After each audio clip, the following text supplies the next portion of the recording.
नमस्कार दोस्तों। तो इस वीडियो में हम बात करने वाले हैं कि जो स्टूडेंट्स बीएड सेकंड ईयर में पढ़ रहे हैं उनके लिए मोस्ट इम्पोर्टेंट क्वेश्चंस ढूंढना काफ़ी मुश्किल हो जाता है। इसीलिए हम इस वीडियो में जितने भी प्रीवियस ईयर पेपर हैं उनको सॉल्व करा रहे हैं। तो इसी तरह से इस पेपर में एक पेपर को सॉल्व करवाया जाएगा जो कि आपका संबंधित है BEd second year annual examination जुलाई जो 2021 में हुआ है, जिसका नाम है एजुकेशनल एडमिनिस्ट्रेशन एंड मैनेजमेंट।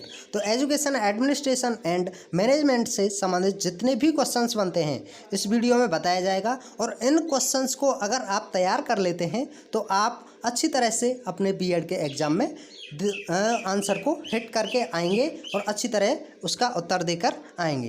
तो आइए देख लेते हैं कि कौन कौन से क्वेश्चंस पूछे गए थे और आप किस तरह से तैयारी कर सकते हैं, क्योंकि आपको पता तो होता नहीं है कि कौन सा प्रश्न देखना है, कौन सा तैयार करना है। आप पूरी की पूरी सीरीज़ को पढ़ने बैठ जाते हैं और आपके पास इतना टाइम नहीं होता है कि सभी क्वेश्चंस को देखा जाए। इसीलिए हम यहाँ जितने भी इम्पोर्टेंट क्वेश्चंस हैं उनको भी आप तैयार करके जाइए और अपना अच्छे से पेपर देकर आइए। तो आइए देख लेते हैं क्वेश्चन नंबर फर्स्ट से। क्वेश्चन नंबर फर्स्ट से पहले आपको बता दूं, जिसका जो पहले टाइम था 2021 में 1.5 घंटे का था, मैक्सिमम मार्क्स आपको 40 थे और इसमें नोट दिया हुआ था सभी खंडों को निर्देशानुसार हल कीजिए, यानी कि जितने निर्देश दिए हैं उसी के अनुकूल आपको पेपर देना था। तो सबसे पहले हम खंड आ यानी कि सेक्शन ए की बात करेंगे, जिसमें हम विस्तृत उत्तरीय प्रश्नों को देखने वाले हैं। विस्तृत उत्तरीय प्रश्नों के नोट को देख लेते हैं। हम यहाँ इस पेपर में बात करेंगे हिंदी से संबंधित, यानी कि जो हिंदी के स्टूडेंट्स होते हैं उनको यहाँ से पता चल जाएगा। यदि आप चाहते हैं कि इंग्लिश में वीडियो बनाया जाए तो हम आपके लिए इंग्लिश में भी वीडियो अवेलेबल करा देंगे। तो यहाँ नोट दिया हुआ है कि इस खंड में 3 प्रश्न दिए गए हैं और प्रत्येक प्रश्न में आंतरिक चयन का विकल्प है। किन्हीं 2 प्रश्नों के उत्तर दीजिए। प्रत्येक प्रश्न 12 अंकों का है। तो क्वेश्चन नंबर फर्स्ट को देखते हैं। संप्रेषण का अर्थ बताइए। संप्रेषण यानी कि कम्युनिकेशन क्या होता है एंड इसकी प्रमुख बाधाओं की विवेचना कीजिए। इन बाधाओं को कैसे दूर किया जा सकता है, यह सब आपको इस क्वेश्चन के आधार पर बताना था। वहीं अथवा दिया हुआ है, या आप इसको नहीं जानते हैं तो आप इसका भी आंसर कर सकते हैं कि शिक्षा प्रबंधन के संप्रत्यय को समझाइए, इसकी आवश्यकता तथा उद्देश्य बताइए। विद्यालय प्रशासन तथा प्रबंधन में आप क्या अंतर समझते हैं, संक्षिप्त में वर्णन कीजिए, यानी कि थोड़ा आपको एक्सप्लेन करके यहाँ बताना था। वहीं हम क्वेश्चन नंबर सेकंड को देखते हैं। क्वेश्चन नंबर सेकंड है कि शिक्षा के स्तर को निम्न बनाने में हमारी निरीक्षण पद्धति किस सीमा तक उत्तरदायी है, विवेचना कीजिए। वहीं अथवा में अगर आप इसका आंसर नहीं जानते हैं तो आप इसका भी आंसर दे सकते हैं कि प्रधानाचार्य या प्राचार्य, प्रशासक, संगठनकर्ता, अध्यापक, निर्देशक तथा निरीक्षक का सम्मिलित रूप है, स्पष्ट कीजिए। किस तरह से निरूपित रूप होता है तो इसको आपको स्पष्ट करना था। वहीं क्वेश्चन नंबर थर्ड को देखते हैं हम। राजकीय माध्यमिक विद्यालय में प्रशासन की क्या समस्याएं हैं, इन्हें किस प्रकार दूर किया जा सकता है। तो आपको इस क्वेश्चन को देख सकते हैं। इसका अथवा भी देख लेते हैं। यदि आप उसका आंसर नहीं जानते हैं तो आप इसका भी आंसर दे सकते हैं कि विद्यालय की वृद्धि व विकास से आपका क्या अभिप्राय है, विद्यालय में यह कैसे प्राप्त की जा सकती है।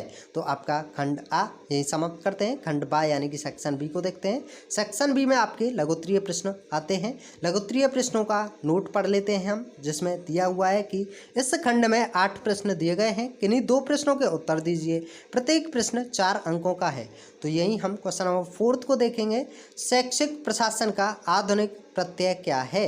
वही हम क्वेश्चन नंबर 5 को देखेंगे। क्वेश्चन नंबर 5 में दिया गया है कि ऑरवे टीड द्वारा प्रतिपादित शिक्षा प्रशासन के क्षेत्र की व्याख्या कीजिए। 6th में है शिक्षा राजकीय नियंत्रण के लाभ तथा हानियों का संक्षिप्त वर्णन कीजिए। क्वेश्चन नंबर 7 में है समन्वय प्रशासन का सार है, विवेचना कीजिए। क्वेश्चन नंबर 8 है NCERT के क्या कार्य होते हैं, यानी कि SCERT के क्या कार्य होते हैं। एक होती है आपकी NCERT और एक होती है आपकी SCERT। तो SCERT के क्या कार्य होते हैं आपको एक्सप्लेन करके थोड़ा बता देना है, कोई ज़्यादा लॉन्ग में नहीं बताना है क्योंकि यह शॉर्ट क्वेश्चन है आपके।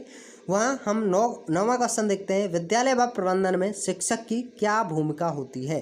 क्वेश्चन नंबर 10 है प्रभावी संप्रेषण के प्रमुख कारकों का उल्लेख कीजिए।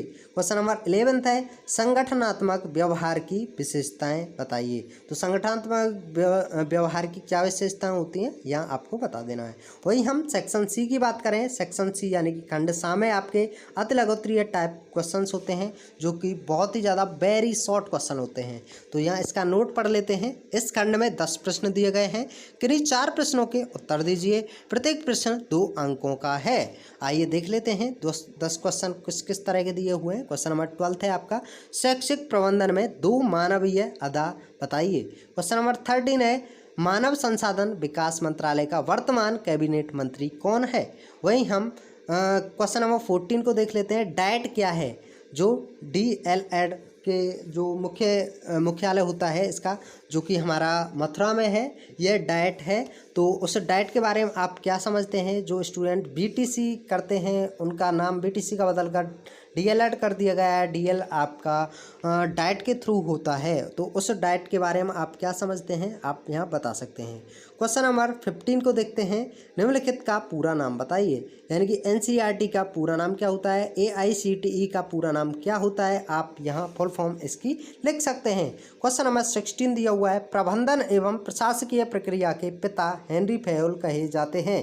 क्या यह बात सत्य है या असत्य है, आप इसका आंसर कर सकते हैं। वहीं हम क्वेश्चन नंबर 17 को देख सकते हैं। अलीगढ़ मुस्लिम विश्वविद्यालय केंद्रीय विश्वविद्यालय नहीं है, यह बात सत्य है या असत्य है, आप इसको देख सकते हैं। क्वेश्चन नंबर 18 है शैक्षिक प्रशासन एक मानवीय प्रक्रिया है जिसकी प्रकृति स्थिर होती है, यह बात सत्य है या असत्य है। आपको ये सभी सत्य असत्य वालों का कमेंट में कमेंट करना है कि कौन कौन सा सही है कौन सा गलत है। क्वेश्चन नंबर 19 को देखते हैं। विश्वविद्यालय अनुदान आयोग के अध्यक्ष स्पेस दिया हुआ है तो यह काफ़ी क्वेश्चन पुराना है। तो अब फिलहाल में करंट में कौन है, आप यहाँ कमेंट करके बता सकते हैं।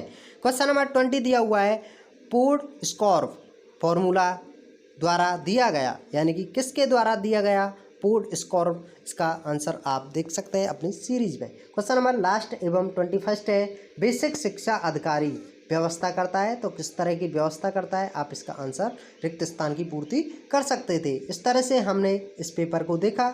यदि आप इसी तरह के BEd के सभी पेपर्स को देखना चाहते हैं तो आप हमारे चैनल की प्लेलिस्ट में जल्दी से जाइए और सभी क्वेश्चंस को देख लीजिए और उन्हीं के आधार पर अपनी तैयारी कीजिए, जिससे कि आप अच्छी % बना सकें, क्योंकि यहाँ से आगे मेरिट काफ़ी हाई जाने वाली हैं और जिसके लिए आपको % हाई अप होना बहुत ज़रूरी है।